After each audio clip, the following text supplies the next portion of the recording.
សួស្តីអ្នកនរខ្ញុំថ្ងៃនេះយើងសិក្សាអំពីមេរៀនមួយជាមួយនឹង pharmacology គឺមានចំណងជើងថា anti-histamine ซึ่งឲ្យខាតពេលយូរយើងមកមើលអំពី overview ជាមួយនឹង anti-histamine ទាំងអស់គ្នាចឹងមុននឹងចូលទៅដល់ថ្នាំជាមួយនឹង anti-histamine យើងគួរតែយល់ថាអ្វីគឺជា histamine ចឹង histamine គឺជា chemical messenger មួយដែលវាកើតឡើងនៅក្នុងភាគច្រើនកើតនៅក្នុង mast cell ហើយ histamine នេះវាត្រូវបានផ្ញើ stimulate ហ្នឹងដោយសារតែមានការប្រតិកម្មទៅលើកោសិការួមបញ្ចូលដូចមាន allergy ឬក៏មាន inflammatory reaction ឬក៏មាន gastric acid secretion ហើយនិង neurotransmission នៅក្នុងផ្នែកណាមួយនៅក្នុងខួរក្បាលអញ្ចឹងយើងចូលដល់ចំណុច A គឺនិយាយអំពីទីតាំង location ការសំយោគ synthesis និងការបញ្ចេញនៅ histamine អញ្ចឹងតើជាមួយចំណុចទី1គឺ location អញ្ចឹង histamine គឺវាមាននៅក្នុងគ្រប់ជាលិកាទាំងអស់ហើយមានច្រើនគេនៅក្នុងសួតស្បែកហើយនិងសរសៃឈាមហើយនឹងមានក្នុង gastrointestinal tract ផងដែរហើយវាច្រើនរកឃើញនៅ high concentration កំហាខ្ពស់នៅក្នុង mast cell ហើយនិង basophil ហើយ histamine នេះមុខងាររបស់វាដូចជា neurotransmitter នៅក្នុងខួរក្បាលដែរហើយវាអាចកើតឡើងអាចបញ្ចេញ histamine មានជា component មួយរបស់ពឹស venom ហើយនឹងជាការបញ្ចេញនៃពឹសមកពីសត្វល្អិតតិចជាដើមហើយចំពោះចំណុចទី2ខ្ញុំពីការសំយោគ synthesis ซึ่ง histamine គឺជាអាមីនមួយដែលវាត្រូវបានបង្កើតឡើងតាមរយៈការដកនៅ pseudo ឬក៏ decarboxylation របស់ amino acid ឈ្មោះថា histidine តាមរយៈអង់ស៊ីម histidine decarboxylase ដែលវាមាននៅក្នុងកោសិកាពីពេញនៅរាងកាយរបស់យើងរួមទាំង neuron gastric parenchymal cell mast cell ហើយនិង basophil ហើយនៅក្នុង mast cell histamine នេះត្រូវបានផ្ទុកទុកនៅក្នុង cranial បើសិនជាមិនបានស្តុកទុកនៅក្នុង cranial ទេគឺវាត្រូវបានអសកម្មឬក៏ inactivated តាមរយៈអង់ស៊ីម amine oxidase ហើយចំពោះការបញ្ចេញរបស់ histamine វិញតើពេលណាដែលពេលដែល histamine បញ្ចេញគឺនៅពេលដែលវា respond ជាមួយនឹងការផ្ញើ stimuli ដែល stimuli នេះដូចជាមានការ comply របស់កោសិកា destruction of cell ឬដែលវាបំផ្លាញដោយសារតែរយៈពេលឬក៏ដោយសារ toxin មកពីសរីរាង្គរបស់យើងឬក៏សារមានពឹសមកពីសត្វល្អិតឬក៏ពីងពីងឬក៏មានការបាក់ទឹកកិច្ចធំមកជាដើមហើយ allergy ហើយនិង anaphylactic ក៏អាចផ្ញើឲ្យមានការបញ្ចេញនៅ histamine នេះផងដែរហើយនេះគឺជាតារាងបង្ហាញពីឈ្មោះ histamine ដែលបានយកមកប្រើក្នុងទីផ្សារដែលភាគច្រើនគឺគេប្រើពួក cetirizine ឬក៏ឈ្មោះក្នុងទីផ្សារគេហៅ citic ហើយពីហ្នឹងក្រៅពីហ្នឹងមានដូចជា alcaftadine ឬក៏ឈ្មោះក្នុងទីផ្សារ lactacaf ពួកdiphenhydramine ឬក៏នៅក្នុងទីផ្សារគេហៅ benatril ដែលជាថ្នាំសម្រាប់ពោឡានហើយក្រៅពីហ្នឹងមានថ្នាំ dimonitranate ឬក៏ឈ្មោះក្នុងទីផ្សារ dramamine ពួកpromethazine ឬក៏ឈ្មោះក្នុងទីផ្សារ phenagon ជាដើមអញ្ចឹងបានខែពេលយើងចូលដល់ចំណុចB គឺនិយាយពី mechanism of action របស់ histamine ចឹង histamine ដូចខ្ញុំបាននិយាយខាងលើចឹងវាបញ្ចេញមកដូចតែមានការផ្ញើឬក៏ទៅកាន់ stimuli ដែលផ្ញើទៅលើវាដោយតាមរយៈការភ្ជាប់ទៅកាន់ various type of histamine receptor ដែលមានដូចជា H1, H2, H3 and H4 ហើយចំពោះ receptor H1 and H2 receptor គឺត្រូវបាន widely expressed គឺត្រូវបានគេប្រើញាប់ដោយសារវាតទៅជាមួយ receptor នេះច្រើនហើយជា target មួយរបស់ clinically useful drug ពីច្រើនឆ្នាំគឺវាប្លុកទៅលើ receptor H1 H2 នេះហើយចំពោះមុខងារដូចជាឧទាហរណ៍ជា histamine 1 receptor គឺវាធ្វើឲ្យមាននៅ smooth muscle contraction and increasing capillary permeability ហើយ histamine នេះក៏វា promote vasodilation of small blood vessels by causing the vascular endothelium to release nitric oxide ឬក៏ NO ហើយតាម benefit histamine ក៏បង្កើននៅការបញ្ចេញពពួក pro-inflammatory of cytokine ហើយចំពោះ receptor histamine 1 នេះគឺបញ្ចេញនៅពេលដែលអ្នកជំងឺរបស់យើងមាន allergic rhinitis មាន atopic dermatitis មាន conjunctivitis urticaria bronchoconstriction asthma និង anaphylaxis ថែមពីនឹងទៀត histamine ក៏ stimulate ទៅលើ parenchymal cell នៅក្នុងកាពះដែលធ្វើឲ្យមានការបង្កើននៅ การបញ្ចេញនៃតុកាពះតាមរយៈ activation របស់ H2 receptor ផងដែរហើយចំពោះចំណុច C ក៏យ៉ាងពីទូនាទីនៅក្នុង allergy និង anaphylaxis អញ្ចឹងនៅពេលដែលមាន allergy ឬក៏ anaphylaxis វាឲ្យអ្នកជំងឺរបស់យើងមាន anaphylactic shock ឬក៏ allergic reaction ដែលក្នុងនោះធ្វើឲ្យអ្នកជំងឺរបស់យើងមានការ contraction ទៅលើ airway smooth muscle stimulation ទៅលើការបញ្ចេញdilation increase permeability of capillary and stimulation of sensory nerve ending ដែលធ្វើឲ្យអ្នកជំងឺអាចចេញជាលក្ខណៈរមាស់ហើយនៅពេលដែលមានលក្ខណៈនេះគឺវាធ្វើឲ្យមានការបញ្ចេញមិនត្រឹមតែ histamine ទេប៉ុន្តែវាក៏បញ្ចេញនូវពួក betaផ្សេងដូចជា serotonin leukotriene and eosinophil chemotaxis factor of anaphylaxis នេះគឺជាតារាងដែលបង្ហាញអំពី action របស់ histamine ដែលមានដូចជា histamine 1 and 2 and histamine 2 receptor ចឹងចំពោះ histamine 1 receptor គឺមានមុខងារចំពោះ exocrine excretion គឺវាធ្វើឲ្យមានការបញ្ចេញការផលិតនៅ nasal ជាមួយនឹងប្រងចាម mucus ដែលធ្វើឲ្យមានrespiratory symptom ហើយក៏វាមានអំពើទៅលើ bronchial smooth muscle គឺធ្វើឲ្យមាន constriction ទៅលើ bronchial ដែលធ្វើឲ្យមាន symptom នៃ asthma និង decreased lung capacity ហើយក៏វាមានអំពើទៅលើ intestinal smooth muscle ដែលធ្វើឲ្យមាន constriction ដែលធ្វើឲ្យមាន intestinal cramp និង diarrhea ហើយមានអំពើទៅលើ sensory nerve ending ដែលធ្វើឲ្យអ្នកជំងឺរបស់យើងមានការរមាស់ឬក៏ឈឺហើយចំពោះ H1 H2 receptor វិញគឺវាមានអំពើទៅលើ cardiovascular system ធ្វើឲ្យមាន lower systemic blood pressure ដោយសារតែបន្ថយនៅ peripheral resistance ហើយចំពោះស្បែកវិញគឺធ្វើឲ្យមានការ dilation ជាមួយនឹង increase permeability of capillaries ដែលធ្វើឲ្យអ្នកជំងឺនេះគាត់បញ្ចេញនៅ protein ចេញទៅកាន់ cellular ដែលធ្វើឲ្យមានødem ហើយចំពោះនៅលើស្បែកវិញគឺមាន triple response គឺទីមួយឲ្យមាន weak formation reddening due to local vasodilation ជាមួយនឹង flare ឬក៏ halo ធ្វើឲ្យមានក្រហមជាដំបូងជាដើមហើយចំពោះ H2 receptor វិញគឺវាធ្វើឲ្យមាន stomach ពីច្រើនកើត stomach គឺធ្វើឲ្យមានការបញ្ចេញនៅទឹកកាពះមួយទឹកកាពះតាមហើយយើងមកសាមពី histamine 1 anti-histamine វិញគឺ H1 receptor នេះ blocker ទៅលើ receptor H1 នេះគឺវាត្រូវបានចែកទៅជា first and second generation drug ចំពោះ H1 first generation គឺនៅតែប្រើទន្លេសារថ្នាំប្រភេទនេះវា effective ជាមួយនឹងតម្លៃវាក៏សមរម្យដែលភាគច្រើនថ្នាំនេះគឺភាគច្រើនវាជឿចូលទៅក្នុង central nervous system ដែលធ្វើឲ្យជំងឺរបស់យើងមានភាពងុយលេខឬ sedation សូមផ្ទុយទៅវិញចំពោះ second generation agent របស់ histamine គឺវា specific ទៅកាន់ general histamine 1 receptor ដែលសារតែវាបានបង្កើតជា polymer by adding carboxyl group ដូចជាពពួក cetirizine ដែលជា carboxylated derivative of hydroxyzine ហើយ second agent នេះវាអត់ penetrate ចូលទៅក្នុង blood brain barrier ដូច្នេះវាមិនធ្វើឲ្យមាន sedation ដូចជាមួយនឹង first generation ឡើយអញ្ចឹងក៏ among the second generation agent នេះគឺមានដូចជាពពួក deloratadine fezofenadine loratadine ដែលវាឃើញថាអ្នកដែលប្រើថ្នាំហ្នឹងគឺមាន sedation តិចហើយចំពោះ cetirizine និង levocetirizine គឺ partially sedating second generation agent មានថាក្រៅពីថ្នាំទាំងអស់នេះមានថ្នាំពីរនេះទៀតគឺ cetirizine ជាមួយនឹង levocetirizine គឺធ្វើមាន sedation partially ហើយចំពោះ action ទៅលើ H1 antihistamine នេះ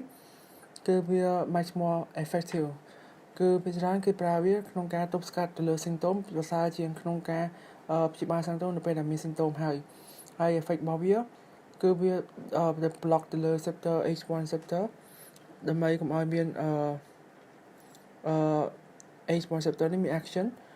ហើយវាធ្វើឲ្យមានអង្គតានេះទៅលើ cholinergic adrenergic ឬក៏ serotonin receptor ដូចជាពួក ciproaptadine វាមានអំពើដូចជា serotonin antagonist ទៅលើ appetite center and sometimes use soft label as appetite stimulate and in treating anorgasmy associated with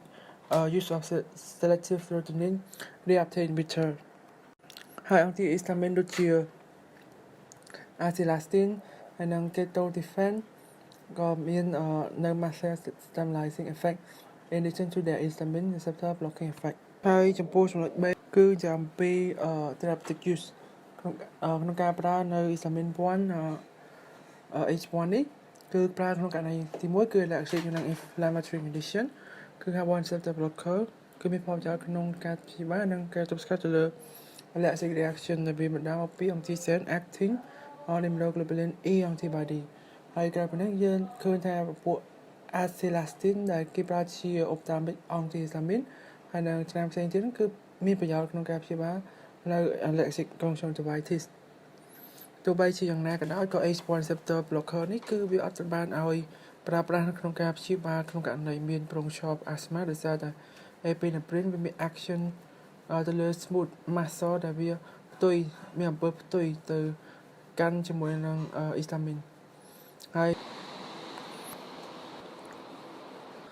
smooth muscle ដែលធ្វើឲ្យមាន AMP mediated relaxation គឺ epinephrine នេះគឺវាមានមុខងារជាថ្នាំមួយក្នុងការព្យាបាលនៅsystemic anaphylaxis និង adrenaline ដែលវាធ្វើឲ្យមានការបញ្ចេញ massive release of histamine ចំពោះការព្យាបាលមួយទៀតគឺតកតងជាមួយនឹងការពោឡានិង motion sickness ដោយសារតែ anti muscarinic agent ពួក scopolamine ហើយ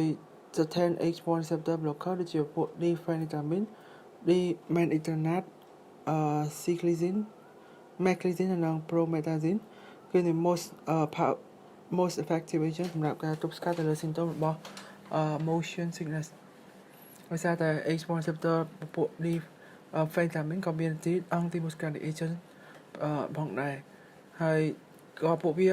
មិនសូវមានប្រសិទ្ធភាពក្នុងការព្យាបាលទៅលើអ្នកជំងឺដែលមាន motion sickness បើសិនជាគាត់កំពុងតែមាន symptom ហ្នឹងហើយអញ្ចឹងយើងគួរតែលេបថ្នាំពពួកdiphenhydramine ចំពោះ motion sickness នេះមុន1ម៉ោងក្នុងនៅពេលដែលយើងធ្វើដំណើរហើយចំពោះ antihistamine នេះគឺវាទប់ស្កាត់នឹងបន្ថយនៅការក្អួតនៅ meeting ដែលវាmediated ទៅលើ chemoreceptor ជាមួយ vestibular pathway ទាំងពីរផ្លូវហ្នឹងហើយចំពោះ antiemetic action របស់ថ្នាំទាំងអស់នេះគឺដោយសារតែវា block ទៅលើ central H1 glycine ក៏មានផលប្រយោជន៍ក្នុងការព្យាបាល vertigo associated with vestibular disorder ផងដែរហើយសម្រាប់ប្រភេទថ្នាំតើជាមួយមុខងារទី3គឺ somnifaxine គឺជាប្រភេទ first generation antihistamine ដូចជាពពួក diphenhydramine doxylamine ដែលមាន strong sedative property ហើយដែលវាប្រើក្នុងការព្យាបាលនៅ insomnia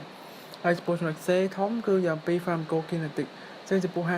H1 receptor blocker នេះគឺវាស្រូបបន្ទាប់ពី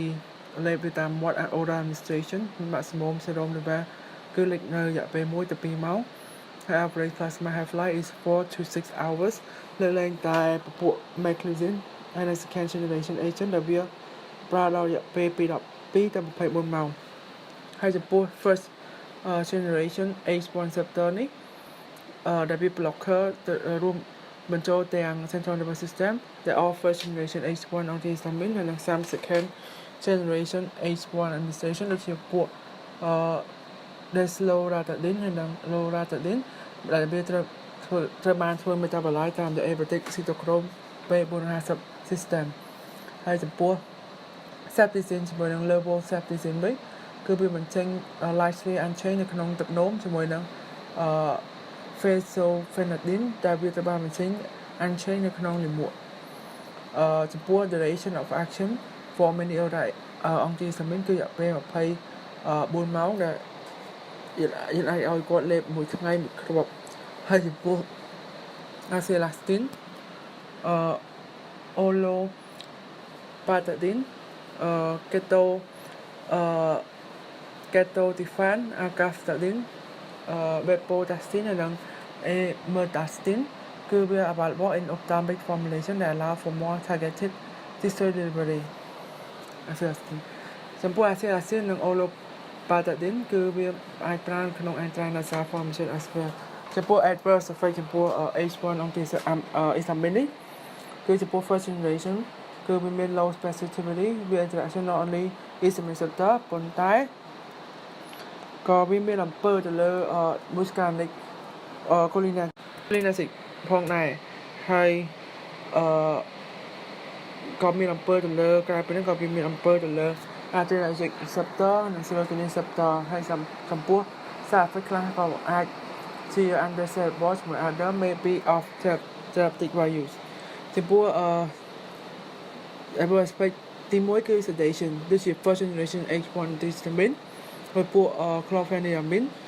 diphenhydramine erythrocystine ហើយនិង promethazine គឺវាភ្ជាប់ជាមួយ receptor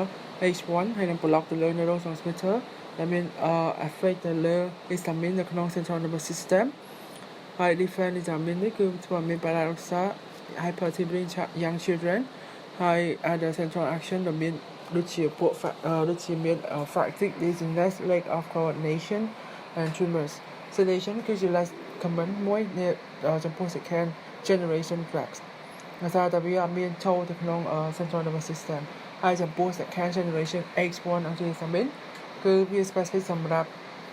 peripheral H1 receptor ហើយ other effects ផ្សេងទៀតដូចជាចំពោះ first generation គឺវាធ្វើឲ្យមាន anticholinergic effect ដែលធ្វើឲ្យមិនត្រឹមឲ្យមាន dryness នៅក្នុងរោមច្រមុះទេប៉ុន្តែវាធ្វើឲ្យមានស្ងួតនៅ oral cavity ផងដែរហើយក៏វាធ្វើឲ្យមាន blurred vision irritation of urine most common adverse reaction associated with second generation is antihistamine គឺការឈឺក្បាលហើយចំពោះចំណុចទី3គឺយើងពី drug interaction គឺនៅពេលដែល interaction of H1 receptor blocker ជាមួយនឹងថ្នាំផ្សេងអាចធ្វើឲ្យមាន serious consequences ដូចជាpotential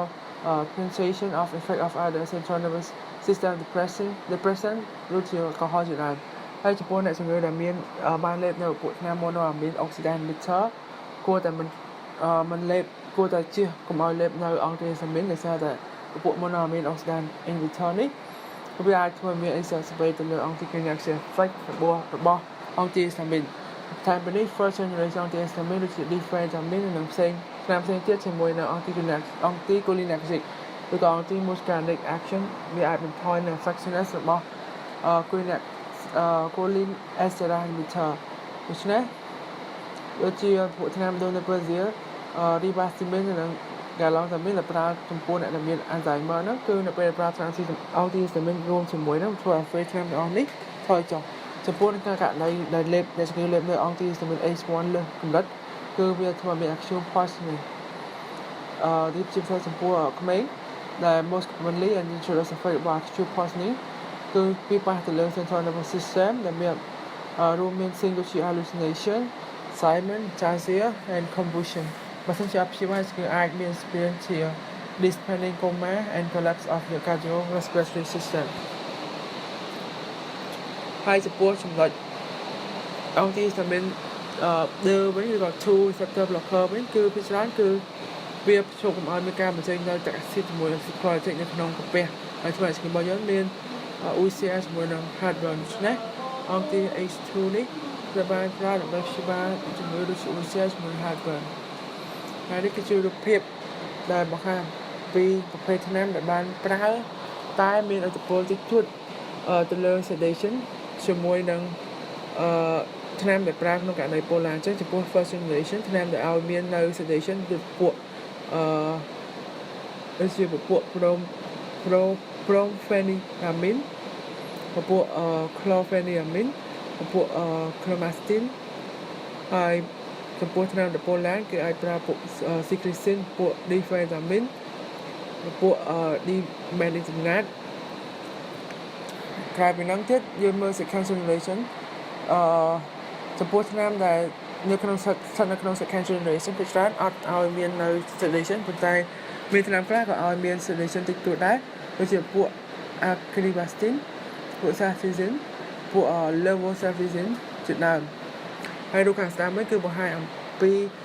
antihistamine មួយហ្នឹងគឺมันប្រកាសថាវាទប់ទៅលើ receptor histamine ទេប៉ុន្តែក៏វាអាចទប់ទៅលើ receptor មួយចំនួនទៀត cholinergic ពួក alpha adrenergic ពួក serotonin តែឲ្យមានជាចំពោះ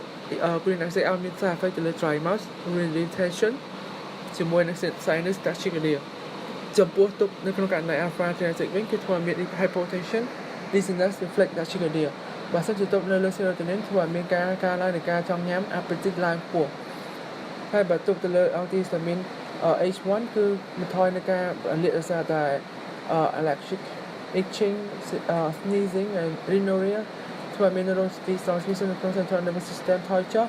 និងមាន sedation ឡើងខ្ពស់ cognitive and psychomotor performance ធ្លាក់ចុះហើយ appetite ក៏កើនឡើងដែរហើយនេះគឺបង្ហាញអំពី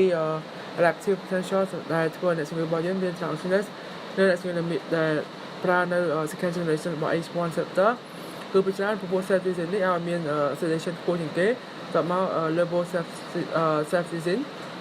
fexofenadine loratadine ដោយសារតែ lower potential នៅក្នុងការឲ្យមាន drowsiness loratadine ហើយនិង fexofenadine ដែលបានគេឲ្យប្រើចំពោះអ្នកជំងឺដែលមានwakefulness ការខ្សោយជា critical ដូច្នេះវីដេអូដែលនិយាយពី pharmacology ជាមួយនឹង antihistamine ដែលបានចប់សូមអ្នកនរគ្នានឹងជួយគាំទ្រហើយជួយ subscribe ដើម្បីទទួលបាននូវវីដេអូថ្មីៗទៀតសូមអរគុណ